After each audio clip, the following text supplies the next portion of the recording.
Allez, allez, une histoire. Il était une fois. Bonjour à tous et bonjour chers petits amis. Aujourd'hui, la mission de Nahum Gamzu, à partir d'une histoire extraite des Contes et légendes d'Israël chez Nathan. Un jour, les Juifs qui vivaient près de Rome ont voulu faire un présent, un beau cadeau à l'empereur romain. Ils étaient sous sa domination et espéraient ainsi l'amadouer, l'adoucir. Ils demandèrent donc à Nahum Gamzu de le lui porter, car il était un homme très pieux, un sage, et Dieu semblait lui avoir permis de faire beaucoup de miracles. Le cadeau était un bijou précieux, qui lui-même était dans une magnifique boîte, une cassette splendide. Le voilà parti. Comme le voyage était long, il dut s'arrêter dans une auberge. Et la nuit, pendant que Nahum dormait, l'aubergiste et sa femme, qui étaient malhonnêtes, ont dérobé le bijou. Ils ont ouvert délicatement la cassette, ont volé le bijou et ont mis à la place un peu de terre.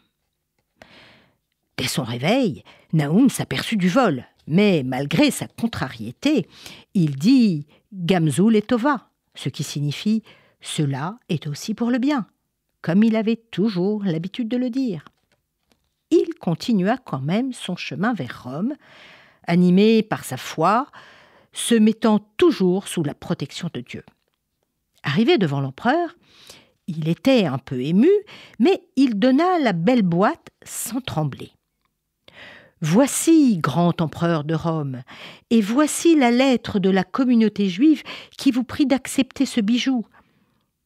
Nous voulons vous prouver ainsi notre fidélité, vous remercier pour votre protection. » L'empereur ouvrit la splendide cassette et vous imaginez sa surprise en voyant un tas de terre.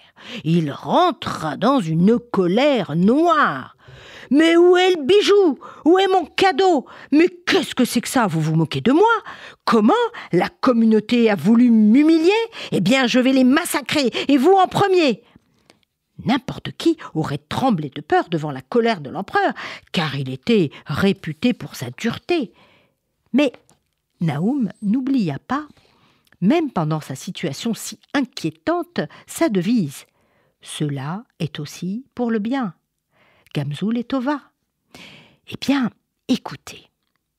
Tout à coup, le prophète Élie apparut dans la peau d'un des conseillers de l'empereur, et il prit la parole. « Que votre majesté ne s'irrite pas aussi vite contre les Juifs !» Élie, dans la peau du conseiller, continua. Et Nahum était à peine étonné de ce miracle.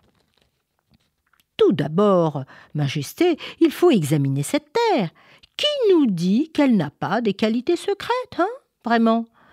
D'ailleurs, peut-être que le grand patriarche Abraham en emportait lorsqu'il allait à la guerre, et peut-être que c'est grâce à elle qu'il a été victorieux et qu'il gagnait des batailles. » L'empereur l'écouta. « Peut-être as-tu raison. Alors, nous allons la mettre à l'épreuve. Mais attention, Nahum restera en prison en attendant la preuve. Il sera retenu, et si cela est faux, il restera en prison. » L'empereur était justement en guerre avec un ennemi qui résistait. Il a donc envoyé à son général la cassette avec la terre. Le général était fatigué depuis de longues semaines de combats. Il lança la terre contre l'ennemi et, miracle, les murailles de la ville combattue s'écroulèrent. Là, comme ça. Incroyable ou miraculeux. L'empereur fit alors venir Nahum et le félicita. Nahum salua l'empereur, et alors l'empereur lui dit « Approchez, approchez, relevez-vous, je veux vous féliciter et vous remercier. Notre ennemi était redoutable, et nous l'avons vaincu. Nous avons gagné une fois la terre lancée. Certes, nous avions beaucoup combattu, et juste au moment où la terre fut lancée, les murailles se sont effondrées. » Il tapa dans les mains. Des serviteurs s'avancèrent. « Voilà des diamants, des perles, de l'or, et nous allons remplir cette cassette et plusieurs autres pour vous remercier. Et ainsi la communauté juive pourra être tranquille. » Naoum était heureux et soulagé. Au retour, il s'arrêta dans l'auberge où le bijou avait été volé et il leur dit « Regardez, mais regardez la terre que vous avez mis à la place du bijou volé. Eh bien, elle m'a rapporté toutes ces richesses et aussi tellement d'honneur. » Les aubergistes étaient pleins d'envie et leurs yeux brillaient. Naoum mesurait l'effet sur ses voleurs. Et il avait raison. Car les aubergistes se sont mis à chuchoter. « Viens, nous allons chercher une grande quantité de terre et nous allons la porter nous aussi à l'empereur. » Une fois arrivés devant l'empereur, « Merci de votre offrande, c'est un beau cadeau qui a déjà fait des miracles. Mais je vous laisse enfermer le temps de vérifier que cette terre est miraculeuse.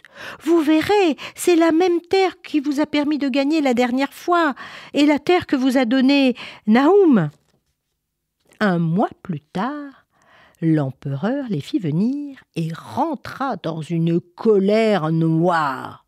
« Vous vous êtes moqué de moi, vous m'avez humilié. Cette terre n'a fait aucun miracle, mais nous avons fait comme Naoum Gamzou. » Et devant la colère de l'empereur, ils avouèrent honteux le vol du bijou.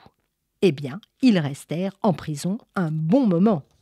C'est une histoire qui dit beaucoup sur la foi et la confiance en Dieu qui a permis de sauver ce sage et toute la communauté juive, mais elle dit aussi beaucoup sur l'honnêteté. Elle dit que le vol est une grave faute et qui n'apporte que le malheur. Au revoir à tous!